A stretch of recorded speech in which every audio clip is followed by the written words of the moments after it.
Olá, ouvintes, bem-vindas e bem-vindos a mais um episódio do podcast Arcai. Eu sou Beatriz de Pauli e neste episódio continuamos na companhia de nossa editora convidada, a querida Renata Casarini, professora de Língua e Literatura Latina da Universidade Federal Fluminense. Olá, Renata.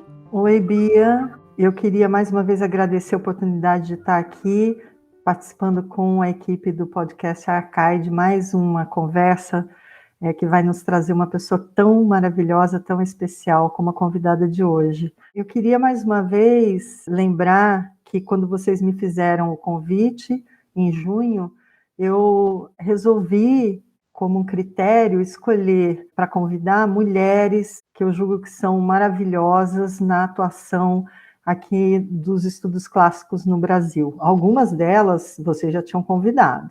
Então, dentre as demais, eu selecionei 4 nomes. Feitos os convites, aceitos os convites, então a gente teve a triste notícia do falecimento da professora Zélia de Almeida Cardoso, da USP, uma grande latinista, longeva, né? Morreu aos 87 anos e muito ativa.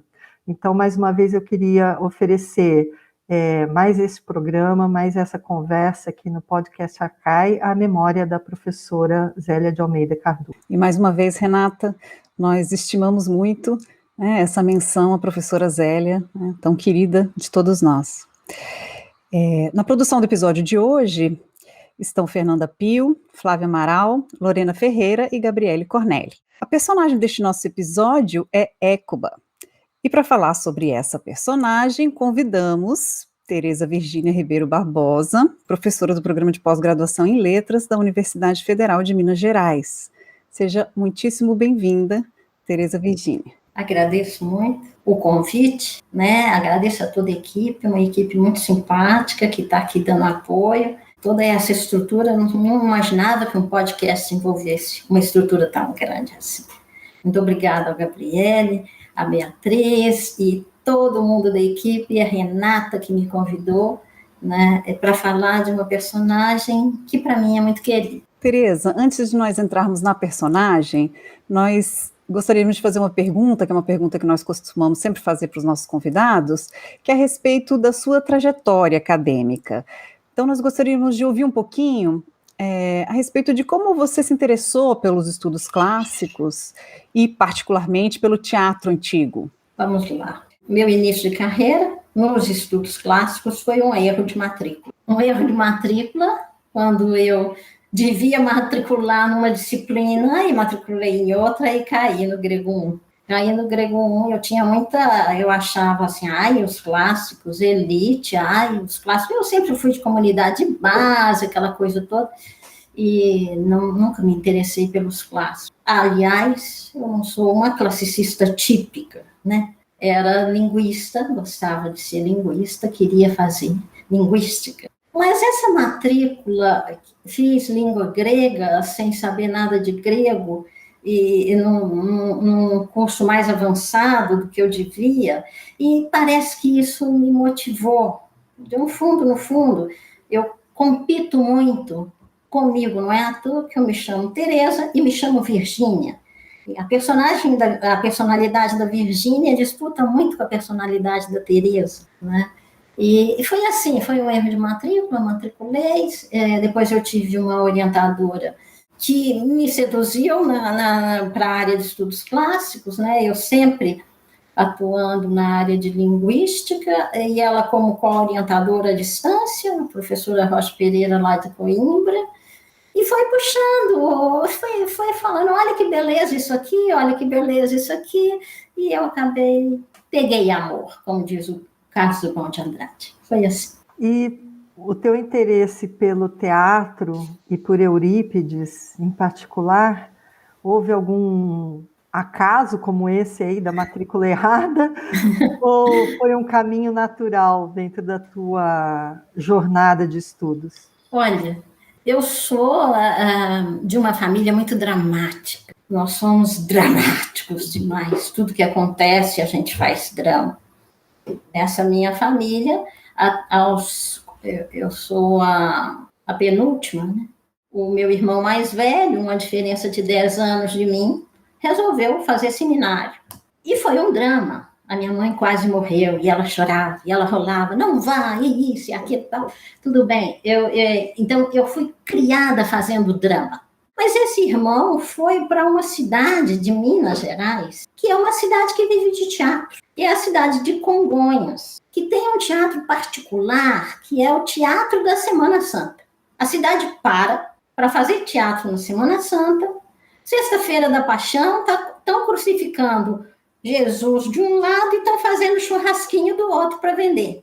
Então, a gente, desde os 8 anos, eu frequentava Congonhas do Campo sempre, todos os domingos, fazendo teatro, fazendo Cavalinho Azul, fazendo teatro infantil, teatro isso, uma forma de os redentoristas se envolverem com a cidade. E foi assim, comecei a gostar de teatro, numa carreira de atriz completamente fracassada, porque eu virava personagem, era um horror, eu virava personagem, Teresa e a Virgínia em conflito, eu virava personagem que eu representava, então eu decidi nunca mais pisar no palco, mas fazer teatro como estudo acadêmico, para encontrar as minhas profundezas. Né? Teresa, e passando aí do teatro para épica homérica, nós ficamos sabendo que há uma motivação de caráter pessoal para o seu trabalho de tradução por imagens da épica homérica. Né? Você poderia compartilhar com os ouvintes a razão familiar por trás desse projeto? Assim, tão Essa razão familiar é complicada porque eu nunca fui uma pessoa estudiosa. Nunca quis e sempre falei assim, eu vou fazer um curso fácil para não ter que estudar, para poder viver a vida. Sempre gostei muito da vida. Sou feliz, sou uma pessoa... Nasceu feliz. A Teresa, às vezes, é um pouquinho triste, mas a Virgínia é muito exultante, né? Meu irmão me trancava. Esse meu irmão do seminário, educado com rigor exagerado e com horários, é administrador de empresa hoje, é empresário, uma coisa louca de horários, de livros, eu leio tal livro 2 horas, eu leio outro livro 3 horas, é uma coisa assim. Ele me trancava no quarto para estudar e eu sempre colocava no livro uma revista em quadrinho dentro do livro. E ele ficava olhando no buraco da fechadura se eu estava estudando, né? E eu lá dentro. Me envolvi tanto com a história em quadrinho que parece que o meu pensamento é por imagens. E aí vocês veem uma ligação muito... Quando eu leio um texto grego, eu vejo a imagem do texto grego na minha frente mais do que o trabalho filológico de significado e conteúdo, que é a minha área e a minha profissão exige, né? E com isso, para mim, assim, eu juntei as duas coisas. Eu não sei se é fofoca que você queria saber, dessa coisa de esconder que estava lendo história em quadrinhos, e depois, um tempo mais tarde, achei um italiano maravilhoso que me ensinou a trabalhar o roteiro de história em quadrinhos, que é o Piero. O Piero é fantástico. Quer dizer, os italianos passam muito na minha vida, assim... como mudam a direção, né? No caso, por exemplo, a Trupeça, que era uma trupe até 2013, de 2009 até 2013, muito acadêmica. No momento em que entrou uma italiana no pedaço, nós passamos a ser profissionalizantes, mais profissional do que aquela coisa, aquele rigor todo, né? Eles têm um profissionalismo carregado de vida em algumas circunstâncias, que é isso. Bom, aí comecei a fazer tanto história em quadrinho quanto teatro. Agora vai sair o Orestes, né, em quadrinhos pela Peirópolis, que vai ser muito legal, vai ser tipo fotonovela, todo desenhado em preto e branco, com o Piero, né? Então é isso. Eu, na verdade, tinha feito aqui uma fofoca, porque um dia, eu me lembro num evento que nós estávamos, você comentou que resolveu fazer os quadrinhos por causa dos seus netos. Também por causa dos netos, mas não só por causa dos netos. Eu fui criada com os quadrinhos, assim, escondido dentro da coisa. O neto começou a ler e eu queria que ele lesse a Odisseia, o Pedro, mas o pai dele não deixou que ele lesse a Ilíada que eu fiz, a Ilíada antes, né? Ele achou muito sanguinária, o pai. Mas agora ele já lê e a gente está montando uma editora virtual na cabeça, nos sonhos, né? Nós já temos uma editora virtual e tal. Você tem razão, mas a fofoca mais escondida era essa minha falta, como que eu fui uma aluna relapsa e como que uma aluna relapsa foi parar nos estudos clássicos, que é uma coisa que exige muito trabalho, muita disciplina, muito exercício. Eu queria emendar, então, aqui uma pergunta a respeito dos quadrinhos ainda, porque uma das coisas bem interessantes, pelo menos do meu ponto de vista, que aconteceram com essa produção, né, da tradução em imagens, ou por imagens, tanto da Ilíada quanto da Odisseia, foi a seleção da Odisseia para o Programa Nacional do Livro Didático. Me parece que isso abre uma porta, se não um portão, né, gigantesco, para a gente alçar, né, uma época clássica, homérica, para outras camadas de formação, já que nós não temos mais latim, nunca tivemos o grego na escola básica. Então, eu queria que talvez você pudesse desenvolver um pouco isso. Como é que foi essa experiência e como você recebe isso, né? Que impacto você acha que pode ter na formação dos jovens que tiverem contato com essa obra? O quadrinho vai... todo o quadrinho, a Ilíada e a Odisseia foram montadas com base nas figuras de linguagem. Então, nós desenhamos metáfora, hipérbole, quiasma, todas essas figuras de linguagem. Então, um trabalho de retórica que tem ali, fazendo ver que literatura é imagem, né? É nesse sentido, né? Eu acho que isso é interessante porque nós estamos numa época muito visual.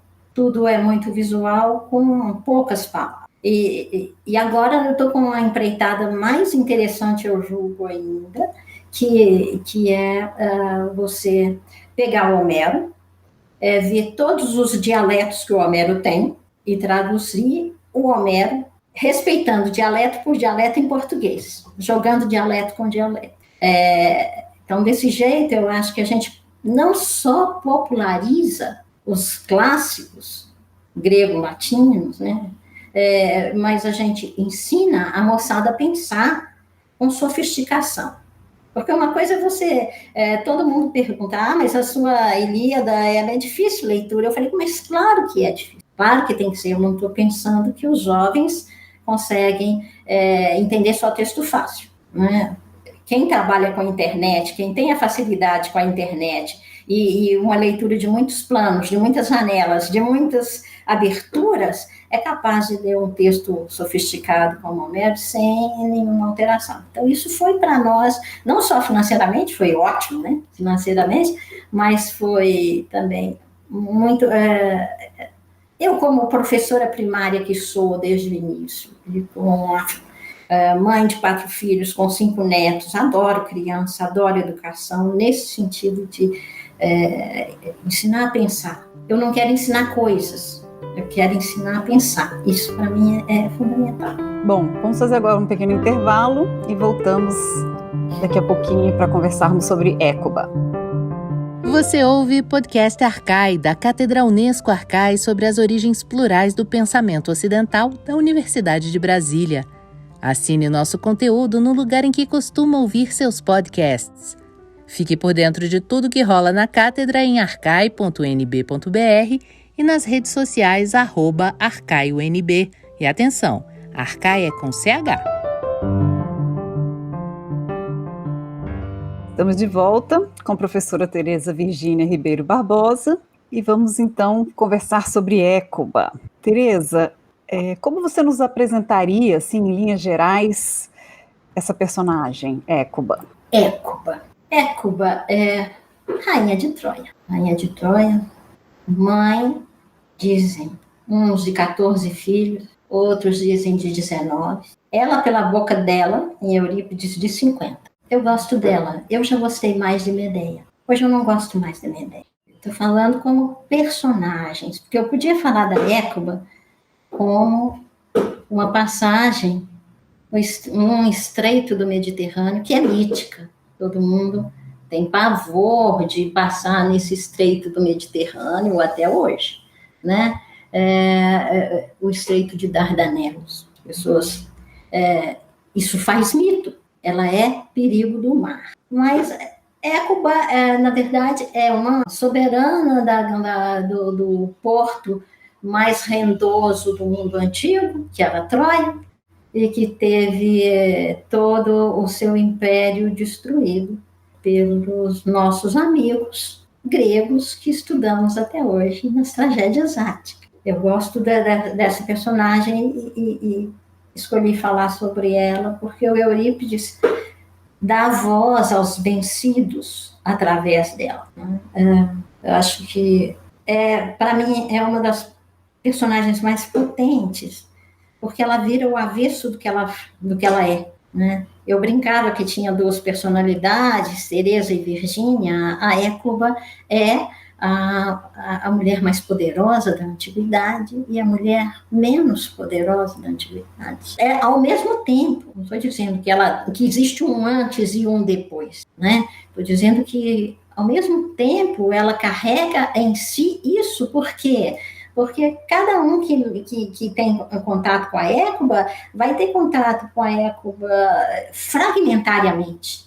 Nós não conseguimos nos relacionar nem com personagens, nem com pessoas, nem com livros em plenitude. A gente tem sempre uma visão parcial, uma visão pontual dessas personagens, ou desses mitos, ou dessas literaturas que a gente anda envolvido com elas. Eu encaro, e acho que uma boa parte dos estudiosos, né, dos pesquisadores da área de estudos clássicos, eu encaro Écuba como um símbolo de maternidade e de maternagem na mitologia grega. Como você mesmo disse, né, mãe sabe-se lá de quantos filhos, né, e que acaba sozinha após a Guerra de Troia. Então, a minha pergunta vai num sentido, além dessa, digamos, devoção maternal, o que é que essa mulher mítica pode ainda transmitir para o público de hoje? Ela é feroz, ela é uma cadela feroz, ela é ao mesmo tempo, porque essa maternalidade que a gente fala é um construto intelectual, humano, afetivo. Mas a Écuba é mãe como uma cadela.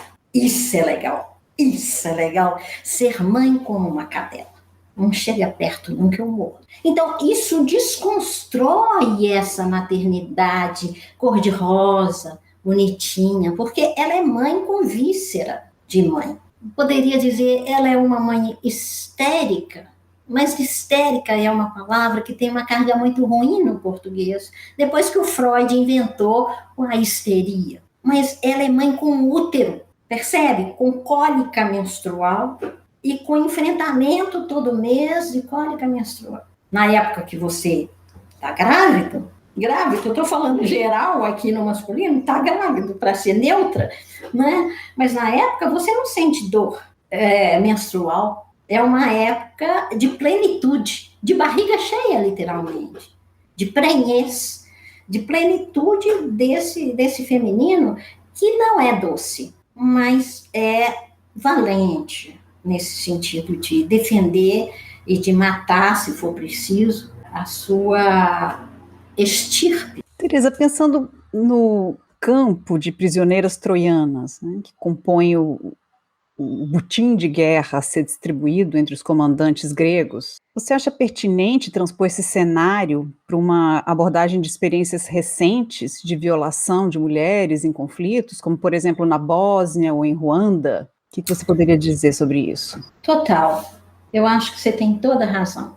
Primeiro, a Écuba começou com aquele menininho, né, o Alan Kurd. Na nossa tropeça, começou com o Alan Kurd, encontrado morto na praia de Bodrum. A Écuba começa com um filho de Écuba morto na praia de Bodrum, que se levanta como fantasma e diz, eu quero um funeral digno. Essa ideia de funeral, nós sentimos quanto é que é importante o funeral com a Covid. É muito importante chorar nossos mortos, é muito importante, faz parte de nós. Então, você ser proibido de chorar os mortos é uma coisa terrível. E esse menino está lá insepulto e apodrecendo no mar, e a Hécuba vai encontrá-lo. A Hécuba vai passar por várias notícias durante a peça, até que ela recebe que Polixena vai ser morta para se casar no Hades com Aquiles e tal. Ela está esperando a imolação do Polixena, o sacrifício de Polixena, para fazer os ritos fúnebres. Aí chega uma ex-serva de Hécuba com um cadáver nas mãos, carregando pela praia. E aí a Hécuba, antes que ela chegue, ela diz: vai lá buscar água para eu lavar esse cadáver, para poder preparar os ritos fúnebres. E ela diz: Hécuba, você não sabe de nada, você nem viu o cadáver? Rindo. E a Hécuba diz assim: o que aconteceu? Não é Polixena? Ei, a Cassandra? Mataram a Cassandra, mas Cassandra é amante de Agamemnon? Como é que mataram? A serva diz: você não sabe de nada! Nossa, menina, quem tá com a notícia boa sou eu! Ai, quando você vira esse cadáver. E a Hécuba mostra o cadáver. E ela diz: aqui, pode ver. E a Hécuba diz: meu caçula, o que você acha de uma mulher que faz isso com você? E nós fazemos isso o dia todo. Em pequenas coisas, claro, nós não carregamos cadáver. A tradução do coro deixa a gente perplexa. A Hécuba está lá chorando Polidoro. Tem uma cena que o Eurípides faz da Hécuba com o Pietá, ela com o Polidoro no colo, chorando o Polidoro, e o coro dançando em volta dela, dizendo assim: para onde será que eu vou? Será que eu vou achar um general bacana para me levar para Atenas? Ai, não, eu queria ir para a ilha de Cipres. Ai, porque, quer dizer, aquele grupo de coro está dançando em volta de Hécuba, pensando nos seus próprios interesses. As suas falas aí me levantaram algumas questões, e eu queria dar continuidade ainda ao que a Beatriz levantou, porque a gente tinha até feito um levantamentozinho aqui, né, sobre, por exemplo, quando é que passou a ser tratado como crime de guerra o estupro, né, de mulheres prisioneiras e tal. Então a gente vê nessa tradição clássica, né, do teatro ático, mas também o romano, com as troianas do Sêneca, por exemplo, essas mulheres, né, depois dos combates entre homens, né, entre os guerreiros, as mulheres confinadas a esse campo de prisioneiras, e a guerra, na verdade, não se concluiu com a batalha, né, em campo, porque a guerra continua no campo de prisioneiras. Isso demorou muito tempo para a própria ONU reconhecer o estupro como um crime de guerra. Foi só no século XX. Quando a gente traduz o teatro grego, o acadêmico que não se envolve com as pessoas de teatro, ele é muito pudoroso, ele é muito assim, vamos dizer, que as pessoas de teatro são capazes de fazer coisas, coisas que o acadêmico acha que não é polido fazer, e que estão no texto. Então, por exemplo, o que mais me escandalizou na tradução da Hécuba, que me chocou muito profundamente, foi a preocupação da Hécuba, que nunca apareceu assim, claramente, nos textos que eu compulsei, porque, é claro, quando a gente faz a tradução, eu peguei todos aqueles que traduziram Hécuba no inglês, no francês, no português, para poder fazer a comparação. Foi a preocupação da Hécuba com a violência sexual com o cadáver da Polixena. No caso de um morto, você tem a morte moral, a morte da memória, quando a Hécuba diz: não deixe ninguém tocar no corpo da Polixena. Isso acontece com o Heitor. Na morte de Heitor, eu traduzi a morte de Heitor no campo 21. Eu traduzi a morte de Heitor no campo 21. E existe toda uma forma simbólica para dizer que os aqueus, parceiros de Aquiles, eu queria... Não sei que termo usar. Também, se não for correto, o editor do podcast corta. Mas os parceiros de Aquiles enfiando lança no cadáver de Heitor para ver se era macio.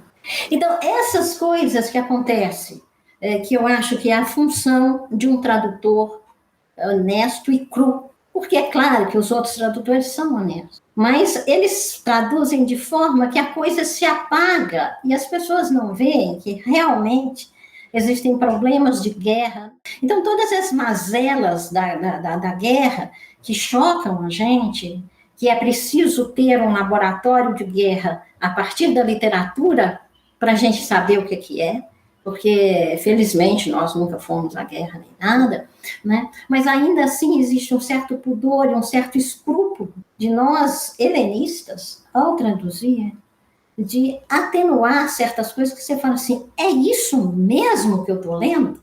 Eu queria agora perguntar para você, Tereza, um pouco sobre o seu trabalho com a Trupersa, né? Como é que é essa experiência de reger uma orquestra de tradução? Porque não se trata só de tradução para o papel, né, que vende bem e tudo, mas para o palco. Né, as traduções da Trupersa são encenadas, as palavras ganham voz. Né? Você poderia falar um pouquinho dessa experiência? A Trupersa é ótima. Ela tem é um metaplasmo de eu atropeço. Né? A gente atropessa, a gente tropeça. A gente tropeça no grego. Começou assim, nas aulas de grego, né? E começou com uma aluna que me motivou a montar, que foi a Andréa Garavello, foi minha aluna há muitos anos. E depois, eu nunca achei que, como professora, eu pudesse ser atriz. Nunca achei. Eu sei as minhas limitações de atriz. Eu não tenho controle emocional para palco. E ela ensinava e dirigia. E aí, depois que a Andréa formou, fez mestrado e tal, apareceu uma italiana, a Anita Mosca, uma pessoa maravilhosa também, que acabou assumindo a função da Andréa Garavello na trupe. Não só é atriz, como é atriz de garra, como vive de teatro, e é uma estudiosa, assim, muito interessante. Ela está agora fazendo doutorado em Cotutela, lá na Orientale, lá em Nápoles. Então, eu e o professor Lorenzo Mango, acho que é assim que fala o nome, não sei, estamos orientando com a tradução de teatro. Ela traduz Enzo Muscato, que é um grande dramaturgo italiano que escreve em napolitano. Mas então, por qual falcatrua foi que os chefes tiraram voto de morte para essa menina aqui? De duas, uma. A precisão os levou a imolar gente sobre a tumba, onde mais convém abater bois, ou reclamando justa barganha de mortos. Aquiles, contra ele aqui, mais um crime sumou. Mas ela, contra ele lá, mal algum jamais executou. A Helena, a ela devia sangrado voto em lápide pedir. Ela sim, a ele derrotou e arrastou para Troia. E se precisão havia da sorteia de uma coçada para morrer, a mais formosa, isso de nós não virá. A Tindárida, sim, teu mais habilitante primor. Ela, não menos que nós, se deixou desbriar. Eudica, com brio, este pleito disputo.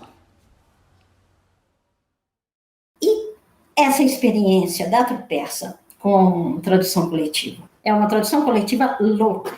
Louca por quê? porque eu pego os meus alunos de grego e traduzo caretissimamente, como manda a academia. Significado filológico, busco, tudo fica lindo, fica lindo. Chego com essa tradução e entrego para os atores. E os atores, eu não sei se vocês sabem, mas o ritual de Dionísio tem 3 etapas básicas. 3 etapas básicas. Oreibácia, que é a subida à montanha, que eu entendo como a subida contemplativa, né? A subida ao sublime, né? O acesso ao sublime.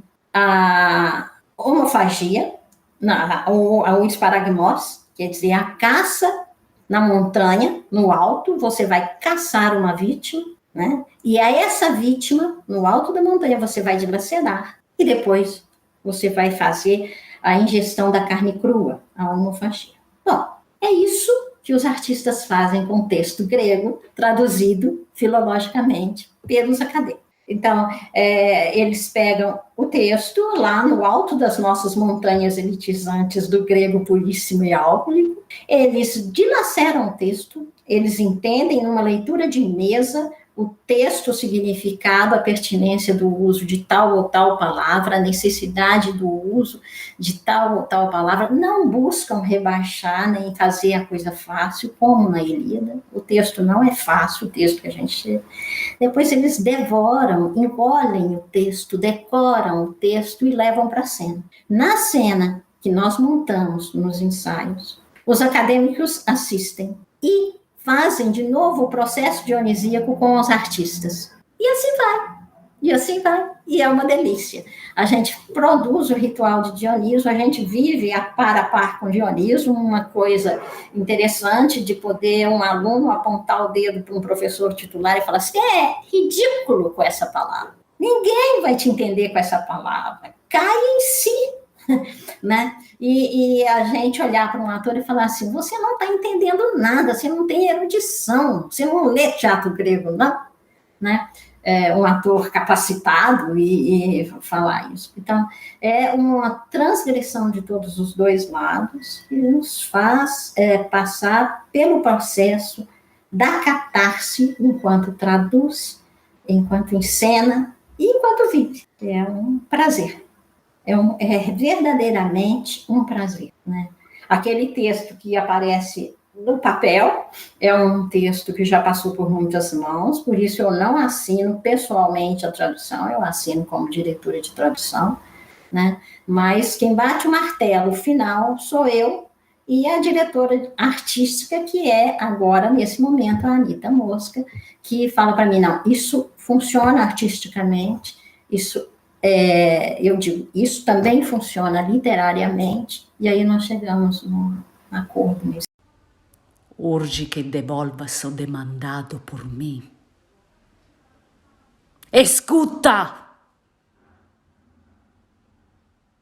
Tocaste tal qual dizes. Minha mão, ao cair perante esta cara velha aqui, de volta eu te toco, no mesmo lugar. E o tributo de outrora, eis que te rogo e suplico, não me roubes das mãos o fruto. E vós todos, não mateis. Já há mortos que chega.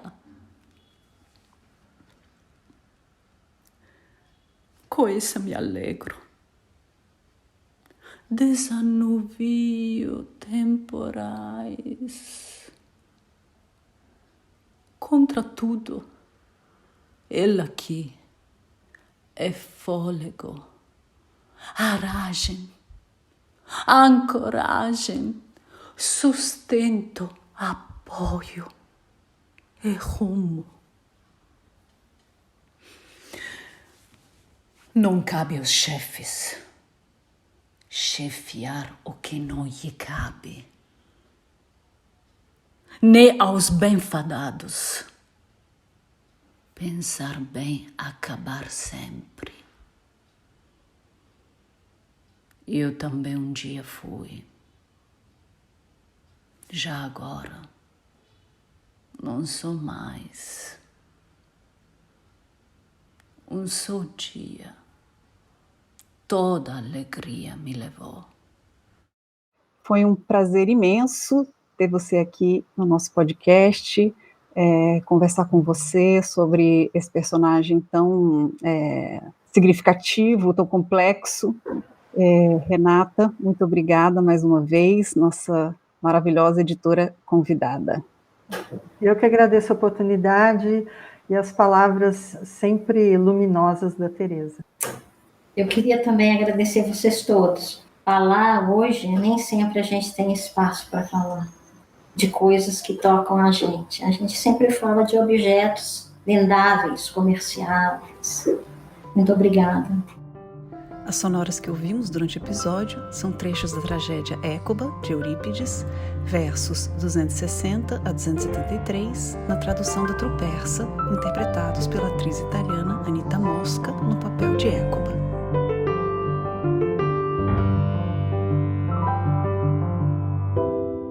Você ouviu Podcast Arcai, da Cátedra Unesco Arcai sobre as origens plurais do pensamento ocidental. Produção: Arthur Sobreira, Beatriz De Pauli, Fernanda Pio, Flávia Amaral e Gabriele Cornelli. Locução: Marcela Diniz. Trilha de Dan Bodan. A Cátedra Unesco Arcai integra o programa de pós-graduação em Metafísica da Universidade de Brasília. Acompanhe nossas atividades em arcai.unb.br e nos siga nas redes sociais. Até a próxima!